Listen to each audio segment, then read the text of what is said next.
भगवान शिव जी हम सबको प्रेम की बुद्धि प्रदान करें। कैसी बुद्धि?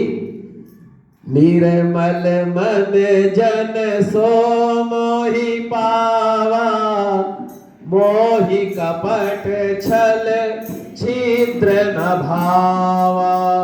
ऐसा भाव होना चाहिए भक्ति का, ऐसा प्रेम होना चाहिए भक्ति का। निर्मलता का भाव हो, सात्विकता का भाव हो, आनंद का भाव हो, प्रेम का भाव हो। ये भाव जब होता है ना तब आनंद की प्राप्ति हो जाती है। ये भाव जब होता है ना तब भगवान की कृपा की प्राप्ति हो जाती है। तो ऐसी भक्ति हमें पानी चाहिए, ऐसी भक्ति हमें जो है लानी चाहिए अपने जीवन में। ऐसे भक्ति का प्रादुर्भाव होना चाहिए हमारे जीवन में। निर्मल मन जन सो मोहि पावा, मोहि कपट छल छिद्र न भावा। यही भगवान शिव जी का परम रहस्य है, यही भगवान शिव जी का परम ज्ञान है, और यही भगवान शिव जी की कृपा है। यही कृपा है कि जब जो है सत्ता एक योग्य व्यक्ति के पास में होती है तब राम राज्य की स्थापना होती है। आप लोगों को भगवान ने खूब बढ़ाया है, खूब धनमान आदि दिया है, खूब सम्मान दिया है। क्यों? क्योंकि इससे आप सत्कर्म करें, इससे आप अच्छे कर्म करें। क्योंकि धन की 3 ही गति बतलाई गई है, सिर्फ 3 गति बतलाई गई है। ये पैसा है, ये 3 जगह इसका जो है 3 ही गति है इसकी। क्या 3 गति है? या तो इसको दान करो, और दान करने का मन नहीं होता है, दान करने की भावना नहीं होती है, अपने ऊपर खर्च करो। अगर अपने ऊपर भी खर्च करने की भावना नहीं होती है तो नाश कराने के लिए तैयार हो। पैसा जाएगा, पैसा रुकेगा नहीं, पैसा जाएगा, लेकिन वो पैसा अगर सत्कर्म में जा रहा है, वो पैसा सत्य सेवा में जा रहा है, वो पैसा ब्राह्मण सेवा में जा रहा है, वो पैसा सज्जनों की सेवा में जा रहा है, वो पैसा धार्मिक कार्य में जा रहा है, वो पैसा सज्जन संतों की सेवा में जा रहा है, वो पैसा गौ सेवा में जा रहा है, वो पैसा ब्राह्मण की सेवा में जा रहा है, तो आपका धन पवित्र हो जाएगा। और कहा भी तो गया है, दान दिए धन ना घटे, घटे न सरिता तीर, पाप से लक्ष्मी कह गई, कह गए दास कबीर। ये है दान। कैसा दान करना है कि आपको भगवान ने जो दिया है उसी का दान करना सीखिए। धन दिया है, धन का दान करो। धन नहीं दिया है, श्रम दान करो। श्रम दान नहीं कर सकते तो मन का दान कर दो, लेकिन दान अवश्य करो। इसी को भक्ति कहते हैं, इसी को प्रेम कहते हैं, इसी को सम्मान कहते हैं, इसी को श्रद्धा कहते हैं। श्रद्धा का अर्थ ये नहीं है, आजकल लोग पूजा पाठ करते हैं, धर्म कर्म करते हैं, तो कहना नहीं चाहिए मुझे, लेकिन इस मंच से, व्यास गद्दी से जो सत्य है उस सत्य को कहना ब्राह्मण का कर्तव्य है। जो सत्य है उस सत्य को कहना संतों का कर्तव्य है। जो सत्य है उस सत्य को कहना जो है परम आदरणीय संत महात्माओं का कर्तव्य है। क्या कर्तव्य है? दान और श्रद्धा समयानुकूल किया जाता है। कई लोग पूजा पाठ करते हैं और दक्षिणा प्रदान करते हैं 20-30 साल पुराना, कहते हैं पंडित जी हमारी ये श्रद्धा है। आप ये सोचिए, जिस हवा में आप सांस ले रहे हैं उसी हवा में पंडित जी संत ब्राह्मण भी सांस ले रहे हैं। जो रोटी आप खा रहे हैं वही रोटी संत ब्राह्मण भी खा रहे हैं। जिस साधन से आप रह रहे हैं वही साधन वो भी प्रयोग कर रहे हैं। आप अपने बच्चों को अच्छे स्कूल में पढ़ा रहे, वो भी पढ़ा रहे, तो आप ये भाव लेकर के चलिए कि हम जो दे उससे पंडित जी का कल्याण हो, संत महात्मा का कल्याण हो, तभी आशीर्वाद मिलता है। आशीर्वाद का अर्थ ये नहीं है कि हम किसी का फायदा उठाएं। श्रद्धा का अर्थ ये नहीं है हम किसी का फायदा उठाएं। श्रद्धा का तो अर्थ ये है प्रेम है। भाव है, भक्ति है, आदर है, सम्मान है। जहां पर एक दूसरे का आदर हो, जहां पर एक दूसरे का सम्मान हो, जहां पर एक दूसरे के लिए प्रेम की भावना हो, जहां पर एक दूसरे के लिए त्याग करने की भावना हो। जिसने भी जीवन में त्याग किया है वही जो है आज उसका नाम है। हमारे भरत भैया ने त्याग किया था। हमारे भरत भैया प्रभु श्री राम जी के चरित्र के समान हमारे भरत भैया जी का चरित्र है। जब भरत भैया को राजगद्दी मिली, उन्होंने राजगद्दी स्वीकार नहीं किया, और हमारे जब राम जी को राजगद्दी मिली, हमारे राम जी ने राजगद्दी को स्वीकार नहीं किया। दोनों भाइयों में इतना प्रेम, दोनों भाइयों में इतना सत्कार, दोनों भाइयों में इतना आदर, ये तो हमारे भारतवर्ष में ही हो सकता है। तो जहां पर एक दूसरे को सम्मान देने की भावना हो, जहां पर एक दूसरे को सत्कार देने की भावना हो, जहां पर एक दूसरे का कल्याण करने की भावना हो, वो हमारा भारतवर्ष है, वो हमारी भारत भूमि है, और वो हमारी भारत की मिट्टी है।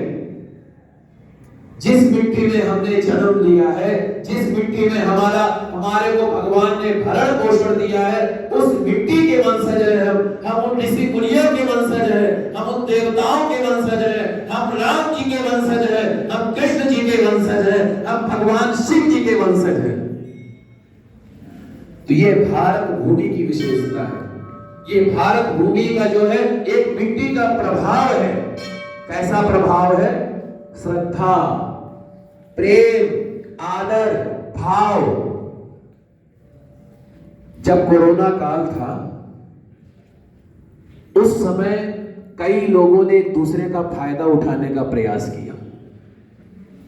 उससे पहले भी, आज भी, जब धार्मिक स्थल पर हम बैठे हुए हैं, भगवान की कथा में हम बैठे हुए हैं, हम सब अच्छा बनने का प्रयास कर रहे हैं, और ऐसा लग रहा हमसे अच्छा तो शायद कोई होगा।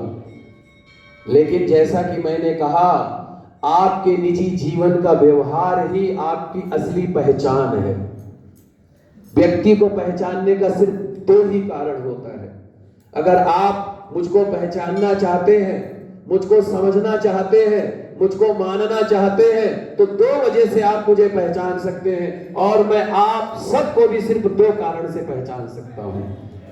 उन दो कारणों से ही मैं जिंदगी भर का रिश्ता निकाल दूंगा, और उन दो कारणों से ही आपकी जिंदगी भर के रिश्ते को मिटा दूंगा। कौन से दो कारण है? एक, आपका बोलना, आपकी जो वाणी है ना, ये आपकी पहचान है। आप यहां पर अच्छा बोलते हैं, घर पर आप कैसा बोलते हैं, आप अपने आप से पूछिएगा। मैं कैसे बोलता हूं? अपने पत्नी से, अपने बच्चों से, अपने माता पिता से, अपने पड़ोसियों से, अपने रिश्तेदारों से, अपने भारतवर्ष के लोगों से। और तीर का घाव भर सकता है, तलवार का घाव भर सकता है, लेकिन जो वाणी का जो घाव है ना, ये कभी नहीं भरता है।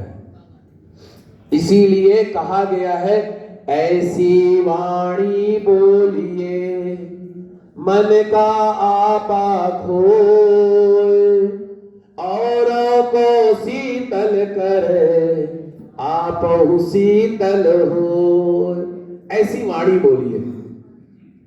आप किसी के लिए कुछ करो ना करो कोई बात नहीं, पर दूसरे की आशाओं को बल प्रदान कर दो।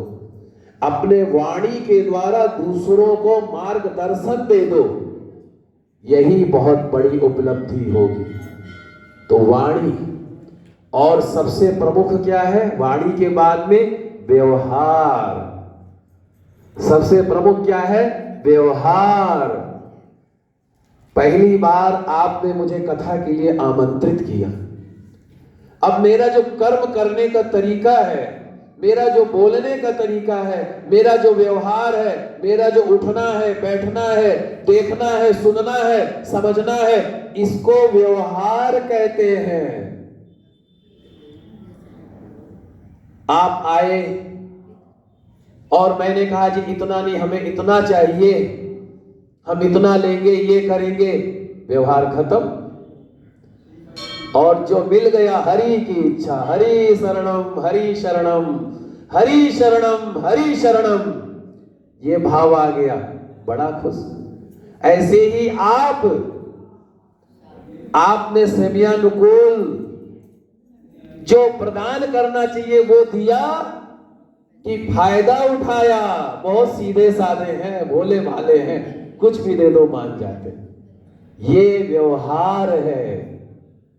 और आपका जो व्यवहार है ना, इसके अंदर, इस शरीर के अंदर जो बैठी हुई आत्मा है ना, ये निर्णय कर देती है।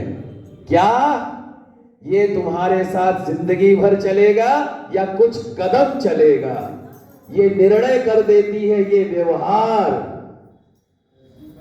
यही व्यक्ति को जोड़ता है और यही व्यक्ति को तोड़ता है। क्या? आपके निजी जीवन का व्यवहार और आपकी वाणी। इसीलिए प्रयास ऐसा कीजिए, वाणी अच्छी रखिए। और एक बात बोलूं, अगर हम अपने व्यवहार में पवित्रता रखेंगे, अगर हम अपने व्यवहार में आचरण अपना शुद्ध रखेंगे, अगर हम अपने व्यवहार में भगवान के कर्म को, भगवान के समर्पण भाव को रहते हुए अपना व्यवहार करेंगे, अगर हम अपने व्यवहार में एक दूसरे के प्रति सम्मान, एक दूसरे के प्रति प्रेम की भावना रखेंगे, तो शायद पूरे भारतवर्ष से भ्रष्टाचार का नामो निशान नहीं होगा। कोई गरीब नहीं होगा, कोई दुखी नहीं होगा, कोई परेशान नहीं होगा, किसी को कोई कष्ट नहीं होगा।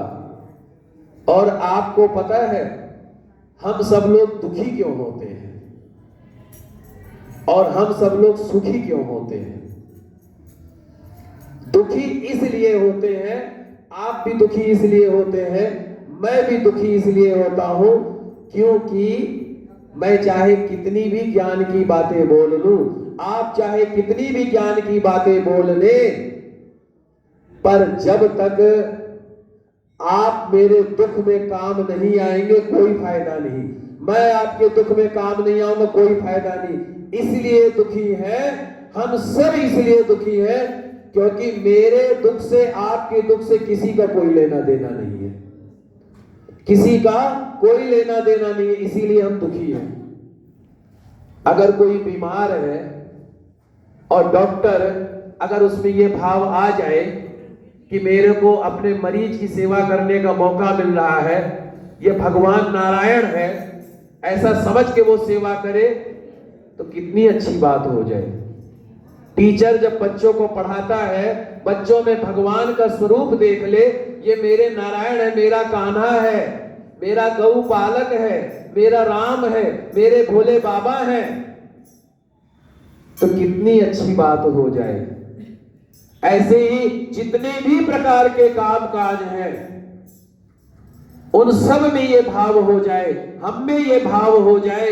हम पूजा पाठ कराने जाए, कथा भागवत कराने जाए, अगर कोई एक गरीब से गरीब आदमी भी बुला ले, पंडित जी, कृष्ण जी, मेरे यहाँ आकर के आप कथा कर देना, मेरे पास कुछ नहीं है, मैं आपको थोड़ा सा चावल के दाने, तुलसी का पत्र अर्पण कर दूंगी। अगर मैं जिस भाव से यहाँ पर कथा कर रहा हूं, उसी भाव से अगर उस कुटिया में जाकर के कथा करूं, तो शायद नारायण का दर्शन हो जाएगा मुझे। और अगर जानो कि जहां पर बड़े बड़े पैसे वाले लोग हैं, बड़े बड़े पदवी वाले लोग हैं, वहां पर जाकर के अच्छी कथा करूं, वहां मुझे कुछ प्राप्ति हो जाएगी, नहीं भैया नहीं, ऐसा कुछ भी नहीं। ये भाव अगर सब में आ जाए ना, सेवा करने का भाव सब में आ जाए ना, तो शायद हमारे पूरे विश्व में कहीं कोई कष्ट ही ना हो, कोई परेशानी ही ना हो, कोई विपत्ति ही ना हो। इसीलिए कहता हूं, घर परिवार की परीक्षा कब होती है, दोस्त की परीक्षा कब होती है, मित्र की परीक्षा कब होती है, ब्राह्मण और जजमान की परीक्षा कब होती है। एक ब्राह्मण और जजमान के ऊपर भी बात कहता हूं। हमारे पंडित जी हमारे सामने बैठे हुए हैं, तो जो, क्योंकि मैं भी ब्राह्मण हूं, अयोध्या का हूं, तो जो बातें हैं ब्राह्मण का कर्म है दान लेना, दान देना, विद्या पढ़ना, विद्या पढ़ाना, यज्ञ करना, यज्ञ कराना, ये ब्राह्मण का धर्म है। और लोग कहते हैं कि ब्राह्मण जी है लोभी लालची, जबकि ब्राह्मण का कर्तव्य ये है जजमान के प्रति, जजमान के यहां पूजा पाठ कराने जाए, उसके दुख में पहले खड़ा हो जाके, सुख में चाहे भले पीछे हो जाए, कोई उसके घर में बीमार हो, परेशानी में हो, कष्ट में हो, दुख में हो, अपना परिवार समझ करके, अपने आप को समझ करके वहां पे जाके उनके साथ खड़ा रहे। यह ब्राह्मण का कर्तव्य है। और जजमान का क्या कर्तव्य है ब्राह्मण के प्रति? जजमान का कर्तव्य है ब्राह्मण के प्रति, जो रोटी आप खाते हो वही रोटी ब्राह्मण को भी दे। अगर आप समझते हैं ना मेरे लिए वो त्याग करे, तो आप भी त्याग करने के लिए तैयार रहे। ऐसा नहीं सिर्फ सामने वाले में ही देखे त्याग करें। और जिस तरीके से आप रहते हैं कोशिश करें उसी तरीके से पंडित जी भी रहें। जो व्यवस्था आप अपने बच्चों की शादी ब्याह पढ़ाई लिखाई में खर्च करते हैं, कोशिश करें वही व्यवस्था पंडित जी में भी करें। लेकिन नहीं, भाव तो वहां पर कुछ अलग हो जाता है। तो इसीलिए कहा गया है आपके निजी जीवन का व्यवहार और आपकी वाणी ही हर एक को जोड़ती है और हर एक को दूर कर देती है।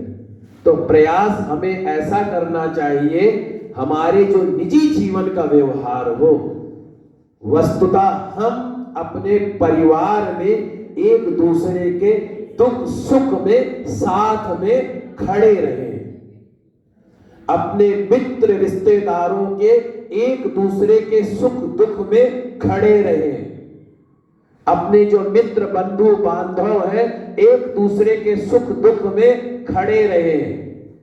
उनमें ऐसा स्वार्थ का भाव ना देखें, उनमें जो है ईर्ष्या का भाव ना देखें, उनमें शत्रुता का भाव ना देखें। ऐसा ना सोचे इसने हमारे को दुखी किया था, आज मुझे सत्ता मिली है, आज मैं इसको नचाऊंगा, ये भाव मत रखिए। उसका समय कुछ और था, आपका समय कुछ और है, लेकिन भाव ये होना चाहिए, बुद्धि ऐसी होनी चाहिए, एक दूसरे के सहयोग में खड़े रहिए। अब आप सबके सहयोग में खड़े हो पर आपके साथ कोई ना खड़ा हो तो उसका निर्णय तो स्वयं भगवान करते हैं।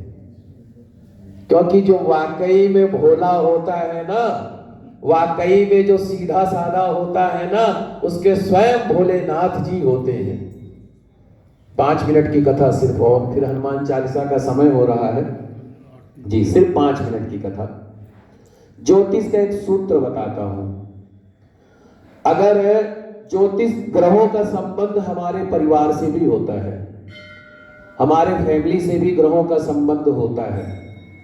अगर आप अपने पिताजी की सेवा तन मन धन से करते हैं ना, आपका सूर्य मजबूत हो जाता है। सूर्य अगर बलवान करना है तो अपने पिताजी की सेवा भगवान की भक्ति को समझते हुए करो।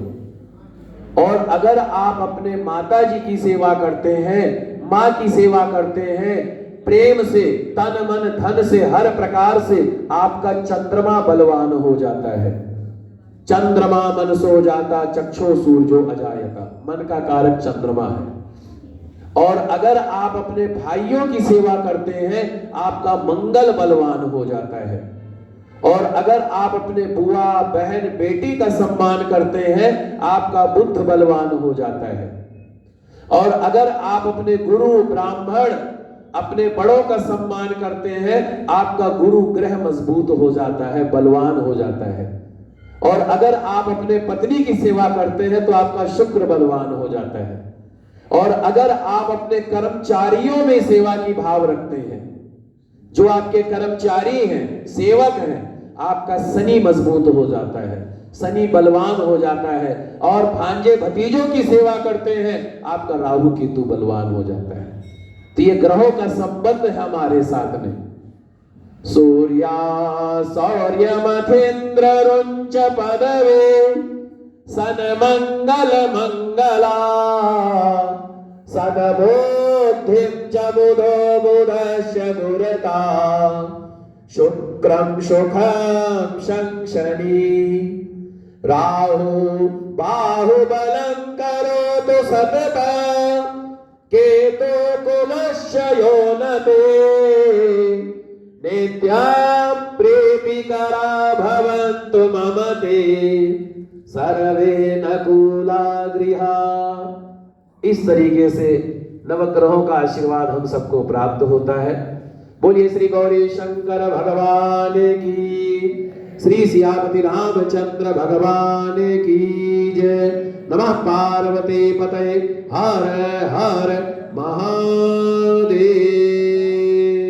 जय श्री राम। जी जी जी जी, आइए साथ में श्री हनुमान जी का पाठ करेंगे हम सभी।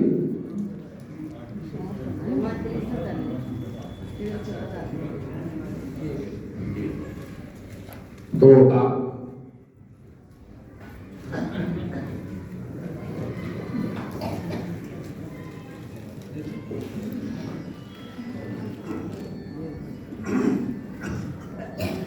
शंकर भगवान की जय।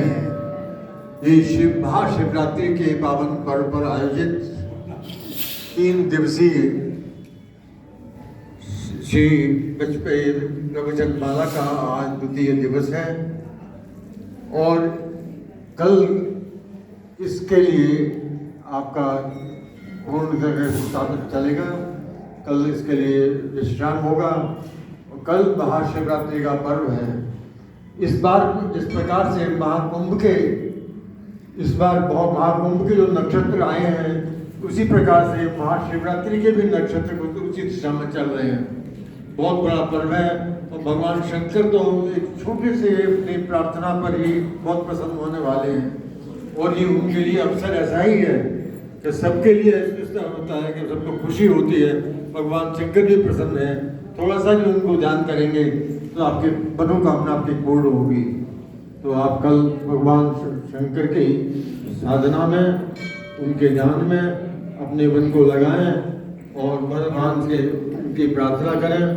बहुत प्रसन्नता होगी सभी को। और आप कल शाम को समय पर आएँ, ये आपसे प्रार्थना है। जल्दी से आएँ, समय पर कार्यक्रम प्रारंभ हो। कल बहुत सुंदर आपका प्रवचन रहने वाला है और हम बड़े प्रसन्नता का विषय है कि हमारे पास इतने विद्वान पंडित विराट कृष्ण जी विराजमान हैं और इन्होंने इतने शिव तत्व पर आज का जो विषय रहा है बड़ा सुंदर रहा है। शिव भक्ति और शिव दर्शन दोनों ही पर इन्होंने आज विचार अपना प्रकट किया है। तो उसके लिए हम इनका आभार व्यक्त करते हैं और आप सबका धन्यवाद करते हैं। इतनी बड़ी संख्या में आप यहाँ विराजमान हैं, सब लोग आए हैं, लेकिन कल जल्दी समय पर आए तो आपका बहुत बहुत धन्यवाद। आपका बोले गौरी शंकर भगवान की। कल देखिए शिवरात्रि है, सुबह से ही अपने मंदिर में दर्शन देना है और शाम को 4 बजे सभी सत्संग में आएंगे सारी बहनें। ये नहीं बहाना चलेगा कि आज हमारा व्रत है या लेट हो गया तो जल चढ़ाना।